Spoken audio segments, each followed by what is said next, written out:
Um soldado estava no meio de uma guerra tremenda e ele terminou sendo alvejado, e os seus parceiros de batalhão, vendo ele caído, pensou que ele estivesse morto, e foram surpreendidos quando chegaram perto daquele soldado caído e percebeu ele de olhos abertos e respirando normalmente. O fato é que, apesar de ter sido de fato alvejado por uma bala, e esse fato é verídico, ele tinha uma Bíblia daquelas pequenininhas que a gente distribui no bolso de sua farda militar. E a bala passou por Gênesis, Êxodo, todo o Pentateuco, passou os históricos, os poéticos e parou nessa passagem aqui. Porque Deus amou ao mundo de tal maneira que deu seu Filho unigênito, para que todo o que nele crê não pereça, mas tenha a vida eterna. Só há uma maneira de nós termos a segurança exata de estarmos caminhando para um lugar maior e melhor. E essa segurança, só quem pode nos dar é Cristo, Senhor das nossas vidas. Ele morreu para que nós pudéssemos ter vida abundante, vida eterna com Ele no paraíso.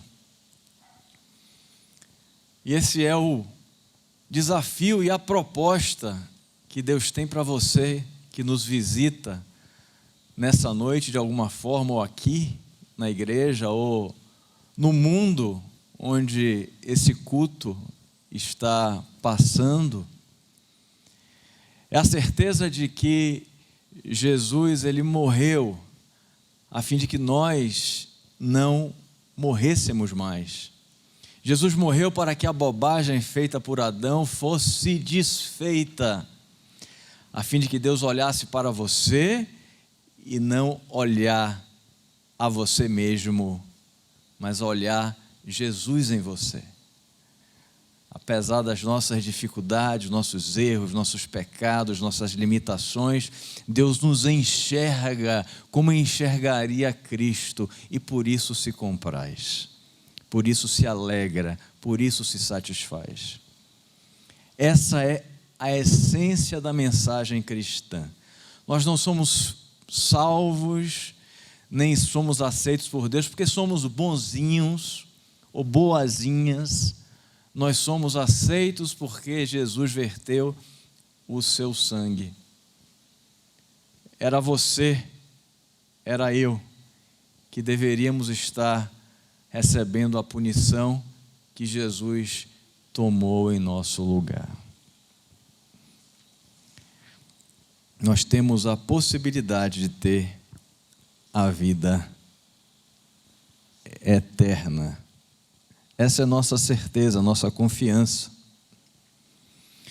O título da nossa mensagem dessa noite é: o que fazer quando não sabemos o que fazer? O que fazer quando as coisas parecem não fazer muito sentido? Qual a direção nós devemos tomar quando parece que as bússolas estão tontas e disfuncionais? Quando nós não enxergamos um palmo à nossa frente, o que fazer? Quando a matemática nossa, ela não fecha, quando o balanço ele não se encontra equilibrado, O que fazer quando passamos por problemas e tribulações que não entendemos e talvez não mereçamos? O que fazer? Nem sempre entenderemos todas as coisas, nem sempre nós teremos as programações de Deus colocadas nos murais dos nossos gabinetes ou pregada na geladeira, na cozinha da nossa casa. O fato é que a gente às vezes não vai entender as voltas, as curvas, as subidas e as descidas que Deus ele faz. Nem sempre Deus dirá os seguintes passos. Nem sempre os caminhos serão completamente atraentes. Nem sempre as jornadas serão tranquilas. Nem sempre os pisos em que nós trilhamos serão macios. Nem sempre as coisas vão fazer sentido. E o que fazer nesses momentos? O que a palavra de Deus nos ensina acerca desses momentos? E se nós formos pesquisar e voltar às histórias das Escrituras, perceberemos claramente que inúmeros foram os casos de pessoas boas que passaram por desafios, tribulações e problemas, pessoas que não entenderam as situações em que estavam envolvidas. E pode acontecer conosco também, muitas vezes, de não entendermos os porquês, mas Deus não nos chamou para ser um professor dos porquês de todas as coisas. Ele não nos chamou para ser o guia turístico de tudo aquilo que Ele vai fazer. Ele nos chamou para acompanhá-lo onde quer que Ele desejar nos levar e conduzir. Os caminhos de Deus devem ser muito mais seguidos do que discernidos. Os caminhos de Deus devem ser muito mais seguidos do que discernidos. E muitas vezes nós não vamos discernir no momento em que estamos passando pelo caminho, somente depois. E eu quero desde já convidar você a estar com sua Bíblia aberta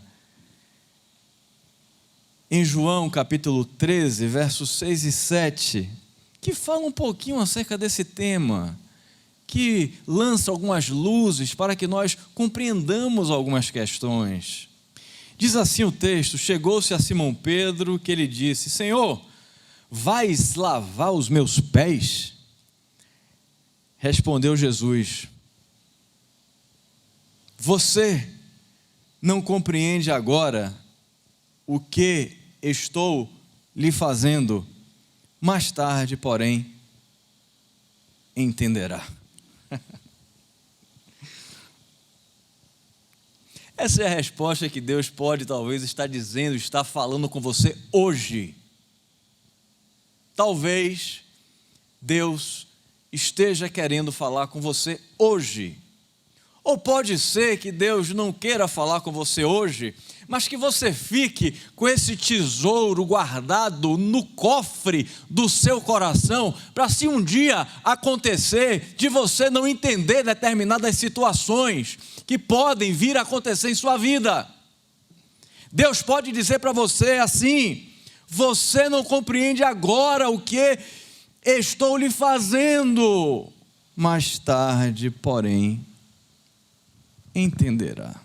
E quantas vezes a gente olha para trás, para a retaguarda, para o passado, situações que nós jamais concebemos, e hoje a gente com clareza compreende o motivo pelo qual tivemos que passar por determinadas situações. Quantas vezes no momento nós pensamos assim: Deus, por quê? Por que eu? Por que comigo? Por que desse jeito? Eu não merecia. Meu vizinho, olha como ele está tão bem e faz tão mal, e eu estou assim, dessa forma. E aí agora a gente pode estar entendendo. Você passou por isso porque você tinha que aprender aquilo. Você passou por isso porque eu queria fazer de você um atleta espiritual. Você passou por isso porque eu não queria que você fosse mais um na multidão. Você passou por isso porque eu queria que você fosse um cristão maduro. Você passou por isso porque eu queria fazer de você um homem e uma mulher segundo o meu coração. E amados amigos, nada melhor do que uma boa luta para enobrecer um homem e uma mulher. E eu queria pensar um pouquinho acerca da história que muitas vezes nós não compreendemos muito bem também, que está registrado nas Escrituras. A história de um homem cuja vida foi de altos e baixos, constantes altos e baixos, mas cujo final foi como será também o nosso. Aqueles que servimos e seguimos a caminhada, a trilha, o trilho, o rastro do Mestre. Final de vitória.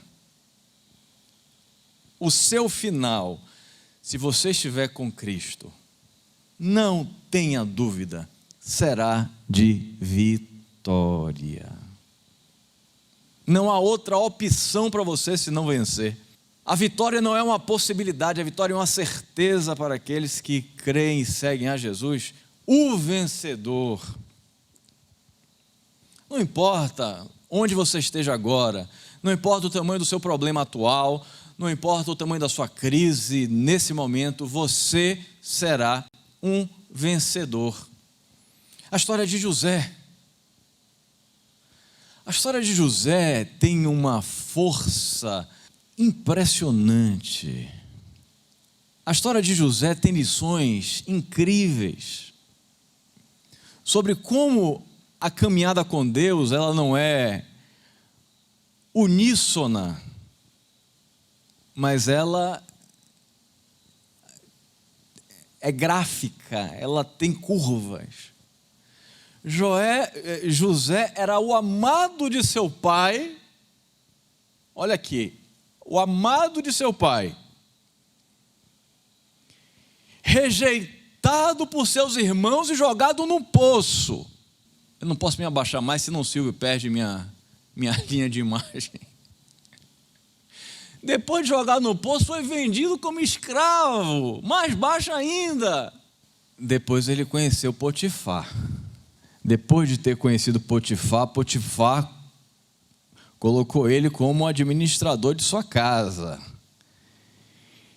Ele já foi subindo. Quando estava subindo, a mulher de Potifar inventou uma história acerca de José e ele caiu de novo, preso novamente, lá embaixo.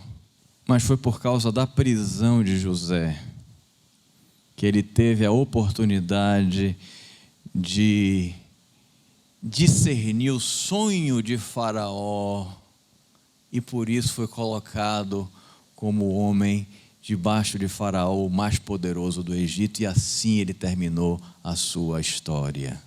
A vida é assim, amados.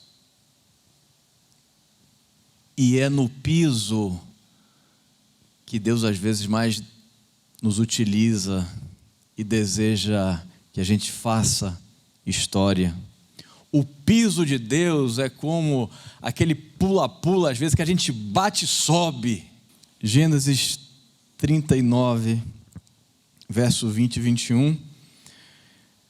Mandou buscar José e lançou-o na prisão em que eram postos os prisioneiros do rei. José ficou na prisão, mas essa passagem aqui eu quero que você grave, tatue na sua mente. José ficou na prisão, vírgula, mas o Senhor estava com ele e o tratou com bondade, concedendo-lhe a simpatia do carcereiro. José foi lançado na prisão mas nem as prisões da vida podem tirar a bondade e a presença de Deus de perto de nós. As bondades da vida são constantes para quem está com o Senhor. Não interessa em que região você estiver. Se você estiver com Deus, Deus estará sendo bondoso e vai afofar a sua cama, mesmo que seja num lugar de enfermidade e de dor. Os caminhos de Deus são perfeitos, mas indiscerníveis. Não seguimos porque entendemos, seguimos porque cremos. Certa vez perguntaram a uma turma de formandos na Universidade da Fé como conseguiram a sua aprovação. Eles, sem pestanejar, responderam: foi fácil, simplesmente fiz o que Deus ordenou. Mas mesmo sem entender, você fez o que Deus ordenou? Sim. Todos os que desejaram entender para seguir estão em recuperação, juntamente com o irmão Tomé. Amados, Deus está no controle de todas as coisas. Deus está no controle da nossa vida. Deus está no comando das nossas vidas. E os caminhos podem parecer imperfeitos, mas se foi Deus e se você está sob a condução de Deus, um dia você entenderá. Se Deus é o condutor de nossas vidas, todos os caminhos existentes foram abertos e permitidos por Ele, mesmo aqueles caminhos que parecem verdadeiros descaminhos. Eu não sei se vocês já viram uma cena que está sendo muito divulgada na internet, no Facebook, no YouTube, de um pintor, e mostra como ele prepara os seus quadros. É um artista fenomenal. E demonstra o processo de criação desse artista específico. E a filmagem mostra uma tela branca enorme, e ele pegando um balde, como se pega o balde de um barco para tirar a água que está dentro, ele pega aquele balde e lança na tela, sem nenhum cuidado, sem nenhuma técnica. Ele pega o balde e lança na tela, e aquela tela ela fica toda azul, e quem está vendo, como nós, pensamos: o que é que esse cara está fazendo aí? Deixou a tela branca com cores azuis sem nenhum sentido. Mas depois o artista, ele vai pegando o pincel, ele vai pegando outras cores e vai bordando e a gente sem entender o que ele está fazendo. Mas no final ele faz alguns movimentos com a mão e surge um tigre belíssimo. Muitas vezes os caminhos de Deus são assim. Ele pega o balde de tinta e lança na tela, e nós não entendemos que tipo de imagem ele está querendo construir. Mas não se engane, a imagem será a mais bela de todas. Ele é o grande artista e ele trabalha dessa maneira. E depois que a tela da nossa vida está criada, nós então, entendendo o que Deus quis fazer, nós dizemos: bravo, Senhor, bravo. Como dizia aquele assistente de Sherlock Holmes, não é? O Watson, John Watson, não é? Quem é que gosta de Sherlock Holmes? John Watson. E aí Sherlock Holmes chega e fala assim: elementar, meu caro Watson. É assim muitas vezes que Deus ele fala para a gente. Nós gritamos, bravo Senhor, agora eu entendi. E Ele responde, elementar. Elementar. Para mim é elementar. É o que Deus deseja nos ensinar. A gente aplaude o processo, a operação, o manuseio dos caminhos do Senhor. Deus não nos convidou para entender os seus caminhos, mas para segui-los. As dificuldades não impedem o cuidado de Deus. Nós lemos no início, José estava na prisão, mas o cuidado de Deus estava com ele. Muitas vezes são nos lugares difíceis que mais sentimos a presença de Deus. Uma menina de 4 anos estava gravemente doente, sendo acompanhada somente por sua mãe. Nos últimos momentos de sua vida, ela a chamou, mamãe, mamãe. A mãe correu ao seu encontro, filha, você está precisando de alguma coisa, o que você quer, sua mãe faz. A filha então olhou para a mãe e disse, não mamãe, acabei de receber a única coisa que eu precisava, a sua presença perto de mim. O que nós precisamos de fato, amados, é da presença de Deus perto de nós. Nós não precisamos de um carro novo. Nós não precisamos de uma bolsa nova. Não é o casamento. Não é o filho. Não é o sucesso profissional. Não é nem mesmo a saúde. O que nós mais precisamos é da presença de Deus perto de nós. É dessa mão aconchegante e calorosa, que nos dá alegria, que nos satisfaz completamente, porque o reino de Deus não vem de fora, ele brota por dentro.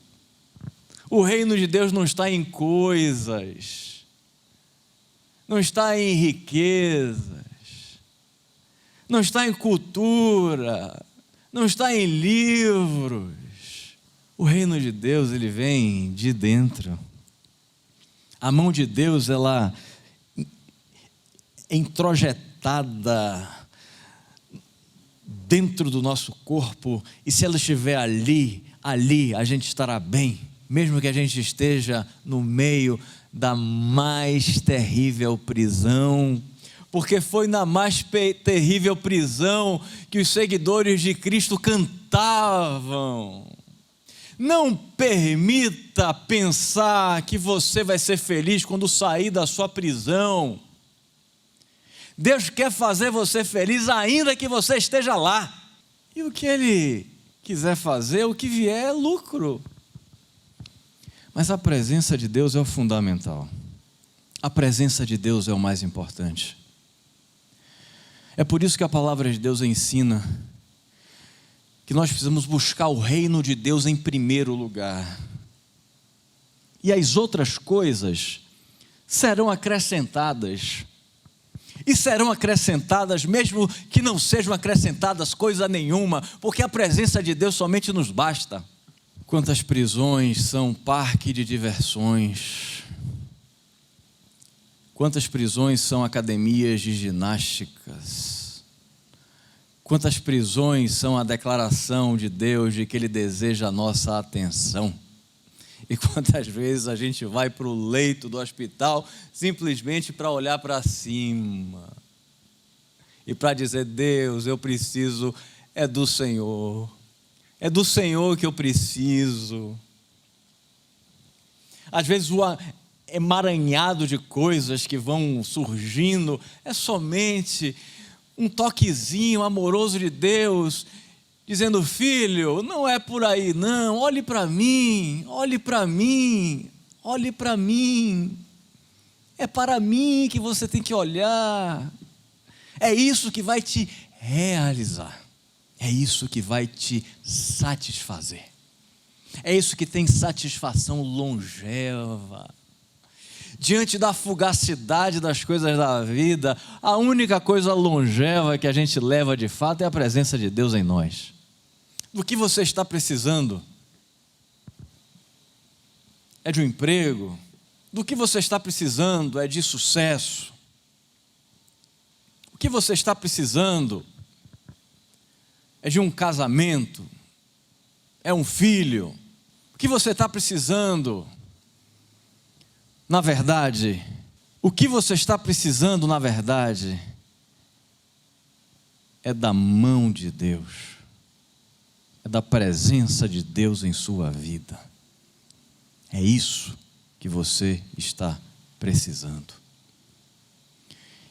E quando você tiver isso, todas as outras coisas que serão acrescentadas no tempo de Deus, perderão até um pouquinho da sua beleza diante da magnitude e da alegria e da felicidade que há em estar junto com o Pai, em gastar tempo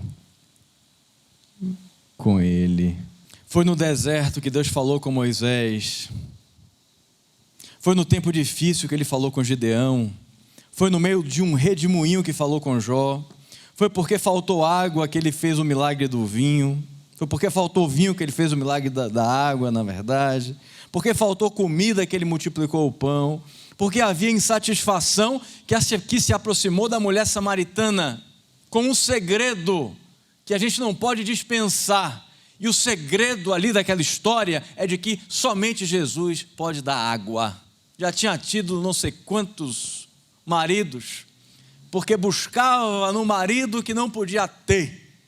Porque na verdade nós só podemos ter um marido de verdade, o resto todos são maridinhos. O ensino, se você soubesse quem está falando com você, você pediria água. E Ele lhe daria água que brotaria para toda a eternidade. As dificuldades não impedem o cuidado de Deus. E finalmente, chegando ao final, depois de tudo, o final é feliz. E eu queria ler esse texto para finalizar com você, que está em Gênesis capítulo 50, verso 20 e 21, que foi o final da vida de José. Gênesis 50, 20 a 21 diz assim: vocês planejaram o mal contra mim, mas Deus o tornou em bem, para que hoje fosse preservada a vida de muitos. Por isso não tenham medo, eu sustentarei vocês e seus filhos. E assim os tranquilizou e lhes falou amavelmente. Podem ter planejado o mal contra você, podem ter aberto armadilhas em sua frente, podem ter lançado cascas de banana para que você tropece, para que você caia, mas o seu final será de bênção.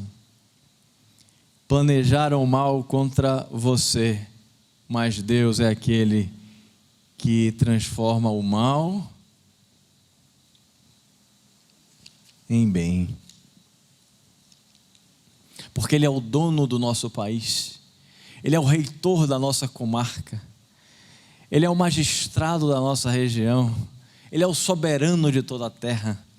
Ele conhece todos os caminhos e vai conduzi-la pelo melhor deles.